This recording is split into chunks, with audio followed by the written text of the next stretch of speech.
pues la justicia ha ordenado y ha decidido en todo caso mandar a prisión durante 6 años al narcotraficante boliviano Pedro Montenegro por falsedad ideológica y uso de instrumento falsificado.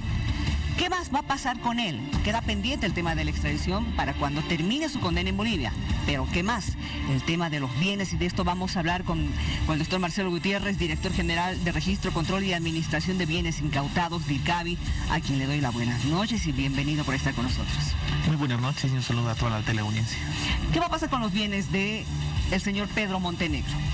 Bueno, lo que ha hecho el Ministerio de Gobierno, lo que ha hecho la Dirección Nacional de IRCABI es iniciar un proceso de pérdida de dominio con relación a los bienes que tienen vinculación en el narcotráfico y que aparentemente no estarían a nombre del señor Pedro Montenegro. Es decir, IRCABI, en coordinación con la Fuerza Especial de Lucha contra el Narcotráfico, con la UIF y el Ministerio Público, ha podido identificar más de 18 activos en el departamento de Santa Cruz vinculados al señor Pedro Montenegro. Es evidente que esta persona no ha colocado ningún activo a su nombre. ¿Ninguno de estos 18? Ninguno, pero evidentemente la información que maneja la Fuerza Especial de Lucha contra el Narcotráfico, inteligencia de la Policía Boliviana y también la información que hemos cruzado con la UIF da cuenta de que esta persona ha trabajado con testaferos, con palos blancos del narcotráfico, ¿no?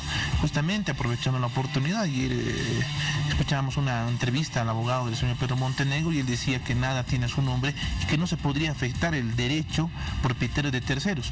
Claro, en la investigación que nosotros estamos realizando hemos identificado que estos terceros no tienen la capacidad económica para detentar semejantes bienes. Entonces, en este caso, lo que está haciendo el Ministerio de Gobierno y IRCABI es aplicar el proceso de pérdida de dominio en el caso del señor Pedro Montenegro. Muy bien. Más de 18 activos. ¿Alguno que haya estado a nombre de la esposa tampoco?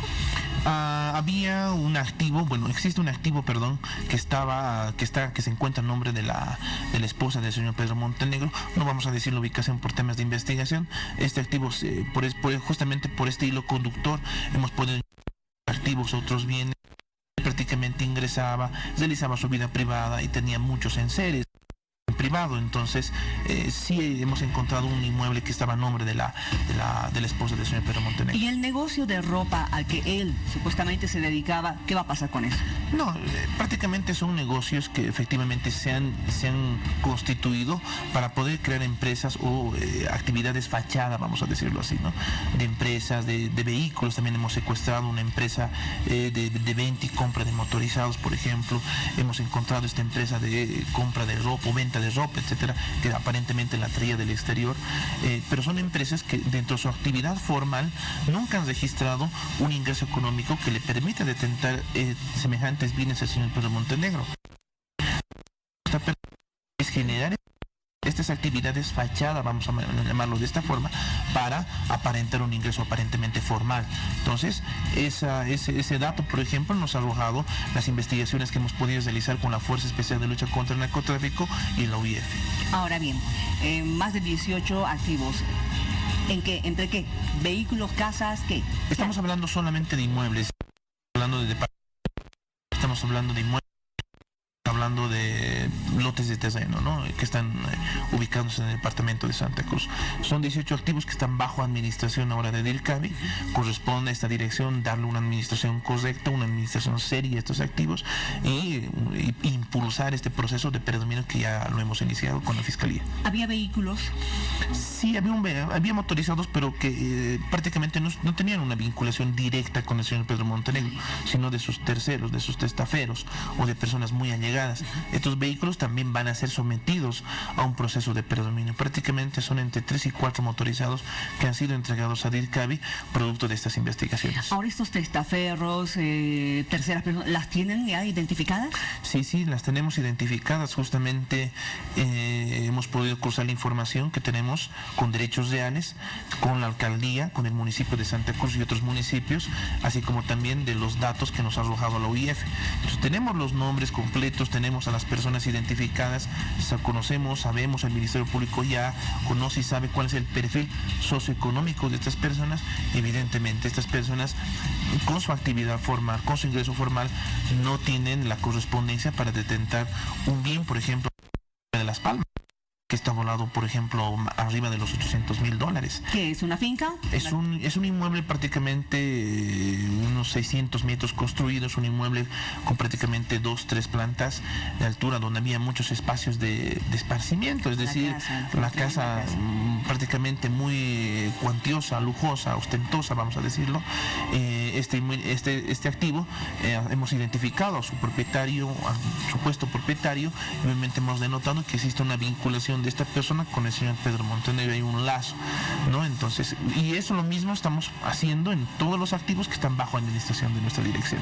El término de pérdida de dominio, quiero que nos explique un poquito más, por favor, para que la gente también entienda, porque usted me estaba comentando fuera del micrófono que ya en el 2017 se utilizó ¿cómo le puedo decir? No es un método, es un término, pero a la vez es un proceso. Es un proceso. Sí. Nosotros a partir del 2017, el ministro de Gobierno, el Ministerio de Gobierno ha ido trabajando en la construcción de esta normativa legal que está establecida en la Ley 913 y en su Decreto Supremo 3434. Esta normativa ha permitido en primer lugar ubicar, identificar las deficiencias que se tiene con relación a la persecución de delitos vinculados al narcotráfico y legitimación dentro de un proceso penal. Hemos asumido nosotros esta postura que ya a nivel internacional muchos países como Colombia y Perú ya la tienen. Bolivia la ha asumido a partir del 2017 con este proceso, con esta acción de predominio que se ha implementado a partir de esta gestión, y ya a la fecha estamos por los 2 años y medio de aplicación de esta ley y de este proceso, y nos ha dado grandes resultados. Cuando nosotros hacíamos la investigación de un proceso penal, dentro de un proceso penal de un narcotraficante y sus bienes, ese proceso era muy poco probable que tuviera una sentencia condenatoria y por consiguiente la confiscación de sus activos. Claro, pues el proceso penal ha resultado ser muy débil para la persecución de estos temas. Entonces el proceso de predominio surge a raíz de esta preocupación. Prácticamente no es un proceso penal ni un proceso civil, es un procedimiento ágil que se tramita en la vía jurisdiccional ordinaria ante un fiscal de predominio y un juez de predominio, ¿no? Son jueces especializados específicamente en temas de investigación de lavado de activos, de legitimación de ganancias ilícitas, ¿no? Sobre el tema de ocultamiento de bienes, por ejemplo.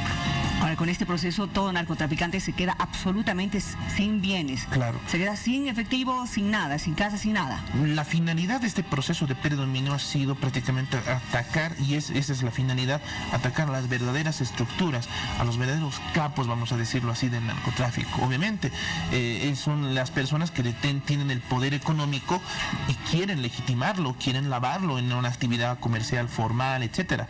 Entonces, este proceso de predominio identifica a esas terceras personas que prestan su nombre para ocultar los bienes, así como también a la persona que financia de forma ilícita, con dineros ilícitos, esa compra de esos activos.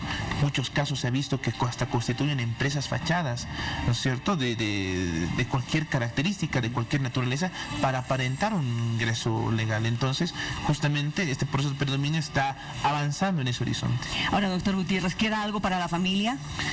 Bueno, cuando hay hijos, por ejemplo, hay esposa que queda. Sí, es lamentable esa situación. Sin embargo, todo activo que tenga vinculación y origen en el narcotráfico prácticamente se tiene que declarar su pérdida de dominio, o sea, su transferencia, su confiscación a favor del Estado, independientemente de los intereses que pueda existir.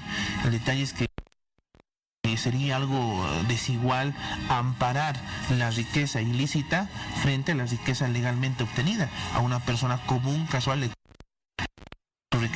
bastante tiempo y comprarse un determinado activo, pero a estas personas de la noche, cuando no tenían ningún tipo de actividad comercial o legal, actividad comercial legal, de la noche a la mañana detentan varios activos de una cuantiosa suma de dinero. Entonces, justamente el Estado no puede amparar ese tipo de actividades. Ahora bien, le consulto lo siguiente. Desde el 2017 en Bolivia se está utilizando ese procedimiento. ¿Qué va a pasar con anteriores casos de narcotraficantes que han sido condenados, ya han debido cumplir mucho sus condenas? Sabemos que algunos ya han salido. Aquello ya queda muerto. Claro, en este dentro del proceso de las causas penales, sí, prácticamente ese proceso no se puede abrir. Hay principios en materia de derecho penal y derecho procesal penal que prohíben la reactivación nuevamente de este proceso. Ya. Hay un elemento sustancial dentro de la acción de predominio que se llama la retrospección o la retrospectividad de esta norma. O sea, no es lo mismo que retroactividad, la norma aplicarla a hechos anteriores de su aplicación, de su vigencia. En este caso nosotros tomamos en cuenta el tema de la impunidad. Ese es el fundamento existencial de la acción de predominio, la retrospección. No, el Estado no puede decir por el transcurso del tiempo, muy bien, ese dinero que ha sido origen, que proviene del narcotráfico, ahora, bueno, le daremos amparo. Claro, le daremos amparo, le reconoceremos su derecho propietario, no. Este principio de retrospección de la ley de la acción de predominio permite, en primer lugar, no reconocer esos derechos ilícitamente obtenidos por las registrales y a futuro dentro del proceso aplicar la sentencia y evidentemente estas pasen a favor del Estado. Entonces hay un mecanismo muy interesante en este proceso. Obviamente esto no es invento nuestro, no es un tema de una política internacional que ha asumido el Ministerio de Gobierno, una iniciativa que ha asumido el Ministerio de Gobierno a partir del 2017 y que ahora nos está dando buenos resultados. Ya son, por ejemplo, dinero en efectivo que estaba en la camioneta, etcétera, para pagar, qué sé yo, la compra de la sustancia controlada a las personas que iban a transportarla. Ese dinero, como proviene del narcotráfico, ha sido prácticamente rápidamente confiscado en un proceso de predominio. Es decir, en el proceso penal ese dinero hubiera sido devuelto o hubiera sido archivado, mientras que en este proceso, como es rápido, es ágil y está destinado justamente para estos activos, nos ha dado buenos resultados. Ahora bien, para ir cerrando la parte de Montenegro, porque ahora de las avionetas. Perfecto. ¿Y ustedes tienen en su poder estos 18 más de 18 bienes o activos? Están bajo nuestra administración. Sí, están bajo nuestra administración. Hemos tomado unos activos bastante. Hemos resguardado esos enseres porque había algún tipo de denuncia de que algunas personas sin escrúpulos querían ingresar o querían sacárselas. Bueno, en algún momento se han robado rejas de la casa, ¿no? Sí, se han robado. Por suerte, gracias al director departamental de la FEC, el coronel Johnny Aguilera, hemos activado un operativo y se ha recuperado prácticamente estas puertas y las personas han sido detenidas. Entonces estamos teniendo control de estos activos que están bajo administración del ICABI. Muy bien. Ahora, ¿qué pasa con las avionetas? Porque en junio ya se había realizado un operativo para ver avionetas y hangares en Trinidad y en Santana de Yacuma. Bueno, lo vamos a dividir en dos partes. Nosotros, la Dirección Nacional de IRCABI y el Ministerio de Gobierno, hemos identificado durante la gestión 2018, 18 casos en Beni y en Santa Cruz, de los cuales dentro de las causas penales, estas avionetas han sido devueltas, el proceso penal por narcotráfico ha sido rechazado, ha sido sobreseído, ha sido archivado o se ha extinguido la acción penal. Pero, ¿cuál es el detalle fundamental? Que en el microaspirado de estas 18 avionetas que estaban así a su suerte dentro del proceso penal, ha dado positivo. Es decir, en algún momento determinado estas avionetas han servido para transportar sustancias controladas. ¿Qué es lo que hemos hecho nosotros? Como ya estaba vigente la ley 913, hemos abierto 18 casos de predominio. 12 en Santa Cruz y 12 en el Beni y 6 en la ciudad de Santa Cruz. De los cuales en el Beni ya tenemos 2 sentencias que han salido prácticamente rápido, en menos de 4 meses hemos logrado la sentencia, cuando en ese proceso prácticamente estaba más de 4 años, 5 años, sin una determinación judicial. Es decir, todo lo que estaba impune, todo lo que ha servido en el narcotráfico, ahora en este tema de las avionetas, estamos aplicando la acción de predominio. Prevemos que de estos 18 casos de predominio que hemos iniciado, de 18 avionetas, a finales de esta gestión ya podamos obtener las correspondientes sentencias que determinen su confiscación a favor del Estado. Bueno, ha habido problemas con jueces, ¿no es cierto?, que han hecho devolver los bienes, hasta el dinero. Es una constante ese tema, a lo menos en el Beni. Justamente nosotros hemos promovido una denuncia ante el Consejo de la Magistratura en Sucre contra 2 autoridades jurisdiccionales en el Beni, uno de Trinidad y otro de Santana de Yacuma, prácticamente autoridades jurisdiccionales que hasta han anulado los operativos que ha realizado la Fuerza Especial de Lucha contra el Narcotráfico. Operativos donde se ha encontrado avigas, avionetas, se han encontrado sustancias controladas, se han encontrado armas de fuego, y porque supuestamente no lo han hecho con supervisión del fiscal cuando eran casos en flagrancia. Entonces, justamente en estos casos nosotros hemos activado ya los procesos administrativos y penales en contra de estas autoridades, bueno, para que el trabajo que realiza la Fuerza Especial de Lucha contra el Narcotráfico no sea desmerecido por estas malas autoridades jurisdiccionales. Bien, 2018, ahora en el 2019, ¿qué pasa? En el 2019 se ha hecho un operativo muy importante el 15 de junio, ¿no? Donde se ha intervenido el aeropuerto Jorge Reins en Trinidad y otro aeropuerto en otra provincia, en el departamento del Beni. Santa Ana, en el aeropuerto de Santa Ana de Yacuma, se ha intervenido ese aeropuerto, se ha hecho la toma de muestras de todas las avionetas que se encontraban en los hangares, en esos aeropuertos, y se ha identificado de todo el rastrillaje que se ha hecho por la Fuerza Especial, de que 7 avionetas han dado positivo en el microespiral. ¿Siete de cuántas? 7 de por lo menos deben ser más de 30 avionetas que se han hecho el trabajo de esta pericia de microespirado. Estas 7 avionetas han pasado con un informe a nuestra Dirección Nacional, hemos coordinado ya con el Ministerio Público y vamos a abrir los procesos de predominio. Prácticamente hasta este viernes estamos presentando las acciones de predominio en la ciudad de Trinidad para que se aperture estos casos. Entonces se ha dado cuenta que este operativo, en coordinación con la Policía Boliviana y las Fuerzas Armadas, a la cabeza del ministro Carlos Romero y el ministro de Defensa, han podido dar un resultado positivo. ¿Cuál es la situación que queremos? Nosotros estamos atacando, por un lado, en operativos conjuntos entre Fuerzas Armadas y Policía, narcotráfico en Trinidad y prácticamente la Amazonía, y por otro lado, el tema económico. Estas avionetas no pueden volver a circular. También van a entrar en proceso de pérdida de dominio. Van a entrar en proceso de predominio. Estamos cruzando información con la Dirección de Aeronáutica Civil para que nos remitan los nombres de los propietarios, los verdaderos nombres, ¿no? Los verdaderos nombres para a estas personas, afectarles y decir de cómo han comprado estas avionetas y qué es lo que ha sucedido. Den su explicación, su versión de por qué en estas avionetas se han encontrado partículas de sustancias controladas. Es decir, en algún momento también estas avionetas han transportado una sustancia prohibida. Y doctor, ¿entre estas avionetas hay aquellas naves clonadas? Sí. ¿Que le han cambiado el registro? Sí, el tema de las naves clonadas no solamente data de este operativo. Justamente el Ministerio de Gobierno y DIRCABI estamos haciendo seguimiento justamente a estas placas que de alguna manera, en algún momento estas aeronaves se han siniestrado, las placas han quedado inactivas, pero otra aeronave la ha usado nuevamente y la ha transportado un tipo de sustancia controlada, ya sea al Paraguay, a Brasil o su defecto al Perú. Entonces hemos podido identificar estas placas clonadas, la diferenciación que existe. Tenemos identificado al personal, algún personal civil que ha procedido a la clonación de estas placas, y obviamente se le va a iniciar el proceso penal correspondiente. Qué increíble realmente lo que me está contando. Ahora, tenemos entendido, ya para ir cerrando esta entrevista, de que estas avionetas eran utilizadas prácticamente fines de semana y en días lluviosos. ¿Esto es verdad? Bueno, todavía es un tema que vamos a consultar con los expertos, especialmente con las Fuerzas Armadas y también con personal de Aeronáutica Civil, para ver si esa posibilidad se hubiera dado, ¿no? Que estas avionetas en días lluviosos evitaban los radares, ¿no? O los cruces formales para poder deportar su ruta, ¿no? El detalle que vamos a hacer también el cruce. Estas avionetas tienen que necesariamente reportar su plan de vuelo, de dónde parte y en dónde termina.